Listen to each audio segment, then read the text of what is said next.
গল্পতি তো ভাই ফুরফুরা, ঠিক আছে, এখানে তো হচ্ছে বিন্দু পরিমাণ হচ্ছে কম নাই। এখন থেকে হচ্ছে যখন আমি সেন্সর সার্টিফিকেট পেয়েছি হাতে, তখন থেকে হচ্ছে আমার ভিতর কেমন যেন আরও বেশি হচ্ছে আবেগ কাজ করছে যে আমি কবে সিনেমাটা হচ্ছে হলে যাবে, কবে আমাকে বড় পর্দায় দেখতে পারবো, এই ভালো লাগাগুলো কাজ করছে নিজের মধ্যে, যার কারণে আপনাদের সাথে আবার হচ্ছে দেখা করতে আসে। আচ্ছা, এই সিনেমা আসলে আমরা দেখছি বাংলাদেশে বড় বড় নায়ক রয়েছে, বড় বড় সিনেমাও রয়েছে, অনেক টাকা খরচ করে মুভি করে। আসলে আপনি এই সিনেমাটা দর্শক দেখবে যে, আসলে এমন কি গল্প আছে, এমন কি এটার ভিতরে আছে যে দর্শক দেখবে?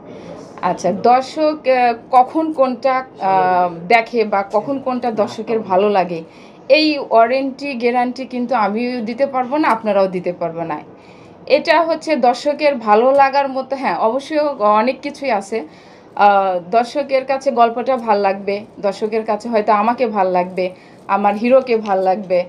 তো কখন দর্শকের কাছে কোনটা ভালো লাগে সেটা আমিও যেমন ওয়ারেন্টি গ্যারান্টি দিতে পারবো না, আপনারাও দিতে পারবেন না। ক্যারেক্টারটা কেমন ছিল বা গল্পটা?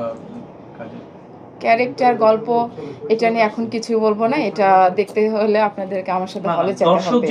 সেটা কিউ আমি মুখে বলবো না, সেটা কিউটা হচ্ছে আমার ট্রেলারটা যখন আসবে, আমি যখন আপনাদের সবাইকে নিয়ে ট্রেলারটা হচ্ছে দেখাবো, তখন কিউটা ওইখান থেকে আশা করি আপনারা জানতে পারবেন। আতুর বিবি লেন সিনেমাটা নিয়ে হচ্ছে নতুন করে কিছু বলার নেই, এখন যেটা আমাদের প্ল্যানিং আছে যে আমরা ঈদে আসতে চাচ্ছি।